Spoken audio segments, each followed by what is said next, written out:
네, 여러분 안녕하세요. 웹툰을 소개하는 남자 웹소남입니다. 오늘은 초명작 안 보며 후회하는 완결웹툰 50가지에 대해 알아보는 영상입니다. 이번 영상도 마찬가지로 소개해드린 웹툰들이 전부 다 완결웹툰이기에 따로 화수를 말하지 않고 빠른 속도로 진행하도록 하겠습니다. 추가로 간략한 줄거리 설명은 고정 댓글란에 남겨놓도록 하겠습니다. 그럼 서론은 여기까지 하고 한번 알아가 보도록 하죠. 첫 번째는 웹툰 AI가 세상을 지배한다면입니다. 뭐라 이루 말할 수 없는 웹툰이라고 생각합니다. 옴니버스 형식의 웹툰이었지만 하나의 키워드를 통해 모든 에피소드를 관통한 요소가 존재했고, 웹툰을 보며 발전하는 우리의 과학이 정말 옳은가에 대해 많은 생각을 들게 해주었던 작품이었던 것 같습니다. 두 번째는 웹툰 P에는 P입니다. 웹툰의 제목과 같이 인정사정 볼 것 없는 핵 사이다급 웹툰 중 하나였던 것 같습니다. 세 번째는 웹툰 좀비딸입니다. 무리하게 내용을 과장하지도 않고 적절한 개그 요소와 진지함이 잘 쉐이크되어 정말 재미있게 정주행 달릴 수 있었던 웹툰 중 하나였던 것 같습니다. 네 번째는 웹툰 타임인 조선입니다. 위에서 소개해드린 웹툰 좀비딸과 마찬가지로 적절한 개그 요소와 진지함이 잘 쉐이크되어 재미있게 정주행 달렸던 웹툰이었던 것 같습니다. 다섯 번째는 웹툰 좀비를 위한 나라는 없다입니다. 호불호 갈리는 그림체로 인해 진입장벽이 상당히 높은 웹툰 중 하나라고 생각됩니다. 그러나 이걸 참아내시고 웹툰을 정주행하시게 된다면 그림체만이 웹툰의 답이 아니라는 것을 몸소 느끼실 수 있는 아주 훌륭한 웹툰 중 하나라고 생각합니다. 여섯 번째는 웹툰 선천적 얼간이들입니다. 웹툰 전자오락 수호대와 마찬가지로 꽤나 호불호가 강했었던 웹툰 중 하나였던 것 같습니다. 저 같은 경우에는 액션, 판타지, 무협, 학원물 이런 메이저한 장르에 찌들어 있었기에 처음에는 거부감이 상당히 들었었던 작품이었지만 점차 웹툰을 읽다 보니 어느새 이 웹툰의 최신화를 정독하고 있는 제 자신을 바라보고 있었습니다. 일곱 번째는 웹툰 웨스트우드 비브라토입니다. 한때 힐링을 받고 싶어 힐링물 웹툰을 찾다가 우연히 접하게 된 웹툰 중 하나였습니다. 어느 정도 추억 보정이 있을 수도 있겠지만 개인적으로 이 웹툰을 통해 많은 힐링을 받았었던 웹툰 중 하나였던 것 같습니다. 아홉 번째는 웹툰 김철수 씨 이야기입니다. 뭐라 정의를 내릴 수 없는 완벽한 웹툰 중 하나라고 생각합니다. 만약 이 웹툰을 보시게 된다면 인생 웹툰 리스트에 순위가 변동되지 않을까 조심스레 이야기해봅니다. 열 번째는 웹툰 견우와 직녀입니다. 여기서 소개해드리는 다른 여타 웹툰들도 마찬가지겠지만 시간이 지나도 머릿속에 계속해서 기억이 나는 아주 재미있는 웹툰 중 하나였던 것 같습니다.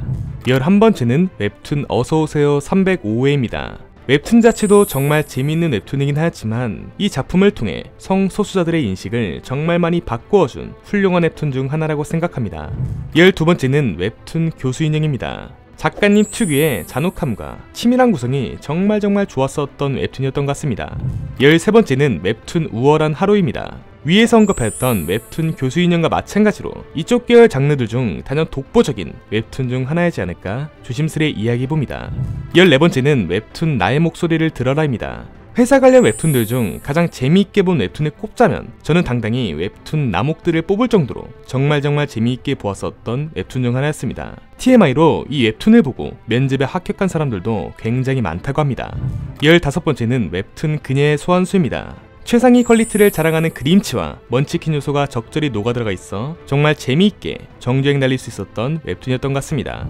16번째는 웹툰 트레전터입니다. 시작은 미비했지만 끝은 창대하다는 말과 가장 잘 어울리는 웹툰 중 하나라고 생각합니다. 17번째는 웹툰 늑대처럼 울어라입니다. 여러 방면에서 극강의 퀄리티를 자랑하는 웹툰 중 하나였던 것 같습니다. 개인적으로 여러 유형의 사람들과 주인공이 점차 변모해가는 과정이 아주 좋았었던 작품이었던 것 같네요. 18번째는 웹툰 테러맨입니다. 극강의 퀄리티와 준수한 스토리를 가지고 있는 웹툰 중 하나라고 생각합니다. 개인적으로 슈퍼스트링 웹툰들 중 가장 유명하고 재밌었던 웹툰이지 않았을까 조심스레 이야기해봅니다. 19번째는 웹툰 로베스의 완전 감각입니다.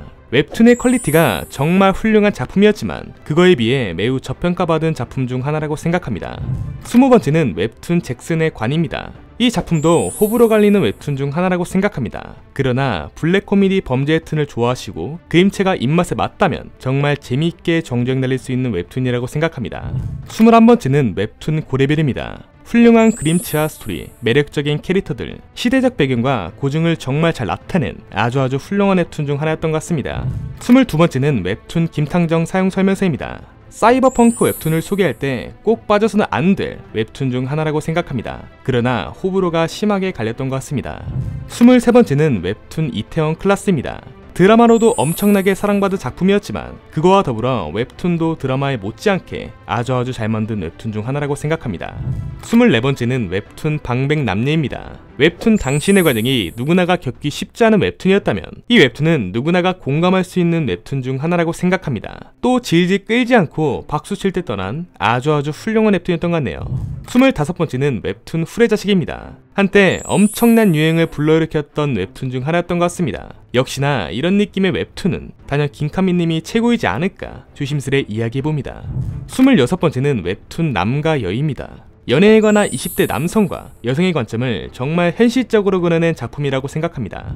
27번째는 웹툰 스펙트럼 분석기입니다. 세기말의 명작이라고 생각되는 웹툰입니다. 물론 웹툰 자체가 다소 이해하기 어려운 웹툰이기에 많은 빛을 못 받았고 아직까지도 이것이 완벽하게 결말을 맺은 작품이냐 혹은 아니다라고 논쟁이 펼쳐지는 작품 중 하나입니다. 개인적으로 저는 깔끔하게 끝났다고 생각하며 웹툰이 아닌 예술작품이지 않을까 조심스레 이야기해봅니다. 28번째는 웹툰 인간의 숲입니다. 교수인형, 우월한 하루, 훌의 자식 등등 고어하고 잔혹한 느낌의 웹툰을 좋아하시는 분들에게 이만한 웹툰은 없다고 생각됩니다. 29번째는 웹툰 현혹입니다. 극강의 퀄리티와 스토리, 웹툰의 제목과 같이 보다가 정말 현혹되어버린 웹툰 중 하나였던 것 같습니다. 30번째는 웹툰 안개무덤입니다. 웹툰 미래의 골동품 가게와 더불어 동양식 오컬트를 가장 잘 나타낸 웹툰 중 하나라고 생각합니다. 31번째는 웹툰 송곳입니다. 웹툰 미생이 하루하루 치열하게 살아가는 직장인들에 대한 이야기를 다루고 있다면 웹툰 송곳은 사회 어두운 일면과 노동시장에 대한 현실적인 문제를 다루고 있어 굉장히 사실적이고 차갑게 다가왔었던 웹툰이었던 것 같습니다. 32번째는 웹툰 사냥개들입니다. 대를 위해 소를 희생하라는 강요와 돈의 양면성, 세상이 얼마나 더럽고 적나라한지에 대해 잘 표현해주었던 웹툰 중 하나였던 것 같습니다. 33번째는 웹툰 오즈랜드입니다. 판타지와 개고 요소가 적절하게 녹아들어 정말 재미있게 정주행 달린 웹툰 중 하나였던 것 같습니다. 34번째는 웹툰 닥터 브레인입니다. 확실히 완결이 났는지는 정확히 알 수 없지만 매력적인 그림체와 깔끔한 스토리, 계속해서 드러나는 각종 반전들과 뇌과학이라는 어려운 소재지만 반대로 신선한 소재의 웹툰이었기에 이렇게 여러분들께 소개해드리게 되었습니다. 35번째는 웹툰 굿 리스너입니다. 몽실몽실하고 따스한 느낌의 그림체지만 그거와는 상반되게 죽은 자의 이야기를 들어주며 이야기를 전개한다는 방식이 저에게 있어 정말 매력적이게 다가왔었던 웹툰이었던 것 같습니다. 36번째는 웹툰 하나입니다. 웹툰의 그림체와 스토리도 훌륭하지만 웹툰에 등장하는 캐릭터들이 악역과 선역을 넘나드는 도무지 이해할 수 없는 신박한 요소, 그리고 중간중간 등장하는 깨알같은 개고 요소로 인해 정말 재미있게 정주행 달렸었던 웹툰이었던 것 같습니다. 37번째는 웹툰 살인자의 난감입니다. 귀여운 그림체와는 상반되게 정말 무시무시한 웹툰 중 하나였던 것 같습니다. 38번째는 웹툰 노루입니다. 굉장히 짧은 화수임에도 불구하고 저에게 많은 교훈과 메시지를 전달해 주었던 웹툰 중 하나였던 것 같습니다. 39번째는 웹툰 당신의 향수입니다. 웹툰을 보며 많은 힐링을 받았었던 작품이었던 것 같습니다. 40번째는 웹툰 비질란테입니다. 유전 무죄, 무전 유죄란 말이 가장 잘 어울리는 웹툰이라고 생각합니다. 41번째는 웹툰 패밀리맨입니다. 가장의 무게가 얼마나 무거운 것인지 다시금 실감할 수 있었던 웹툰이었던 것 같습니다. 42번째는 웹툰 신과 함께입니다. 저승과 이승, 한국을 넘어 여러 신화 얘기를 좋아하는 저에게 있어 제 기준 가장 흥미롭게 볼 수 있었던 웹툰 중 하나였던 것 같습니다. 43번째는 웹툰 블랙홀과 3만원입니다. 개그 웹툰이긴 하지만 그 안에 여러 철학적인 내용과 사회를 풍자하는 블랙 코미디의 색이 정말 짙은 웹툰 중 하나였던 것 같습니다. 44번째는 웹툰 암흑도시입니다. 블랙 코미디 장르의 웹툰들 중 가장 재미있게 본 웹툰이지 않을까 조심스레 이야기해봅니다.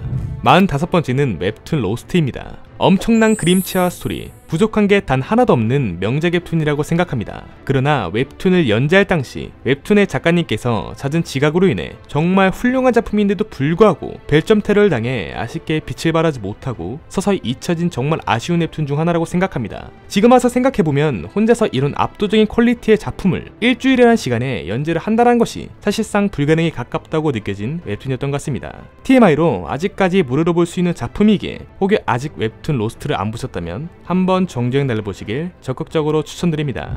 46번째는 웹툰 오민혁 단편선입니다. 이 웹툰은 장기간 휴재로 완결탭으로 이동한 웹툰 중 하나입니다. 하지만 그럼에도 불구하고 제가 이 영상에서 여러분들께 이 웹툰을 소개해드린 이유는 정말 웹툰 자체가 비록 짧은 화수의 단편 웹툰이긴 하지만 각각의 에피소드마다 엄청난 감동과 교훈 그리고 깊은 여운을 남겨주었던 웹툰이었기에 이렇게 여러분들께 소개해드리게 되었습니다. 47번째는 웹툰 새끼손가락입니다. 정말 오래된 웹툰이지만 종종 생각날 때마다 정주행 달리는 마성의 매력을 가지고 있는 웹툰 중 하나라고 생각합니다. TMI로 현재 완결까지 무료로 볼 수 있으며 이 웹툰을 다 보셨다면 후속작인 아부쟁이도 보시기를 적극 추천드립니다. 48번째는 웹툰 연민의 굴레입니다. 깔끔한 떡밥 회수와 유연한 전개 스토리, 센스 있는 유머 코드로 한때 학원물 웹툰에 정점을 찍었었던 작품 중 하나입니다. 49번째는 웹툰 퍼펙트 게임입니다. 사회인 야구와 프로야구를 통틀어 가장 대표하는 웹툰이지 않을까 조심스레 이야기해봅니다. 50번째는 웹툰 고수입니다. 무협 장르 웹툰하면 절대로 빼먹을 수 없는 웹툰 중 하나라고 생각합니다. 먼치킨 주인공을 좋아하신다면 적극 추천드리는 웹툰입니다. 51번째는 웹툰 무한 동력입니다. 사람 냄새나고 마음 따뜻해지고 그림체는 조금 투박해 보일 수도 있겠지만 오히려 그것으로 인해 더 돋보일 수 있었던 웹툰이지 않을까 조심스레 이야기해봅니다. 이상으로 초명작 안 보며 후회하는 완결 웹툰 50가지에 대한 소개 영상을 마치도록 하겠습니다. 다음에도 더욱더 재미있고 양질의 웹툰 소개 영상으로 찾아뵙도록 하겠습니다. 시청해주신 여러분 감사합니다.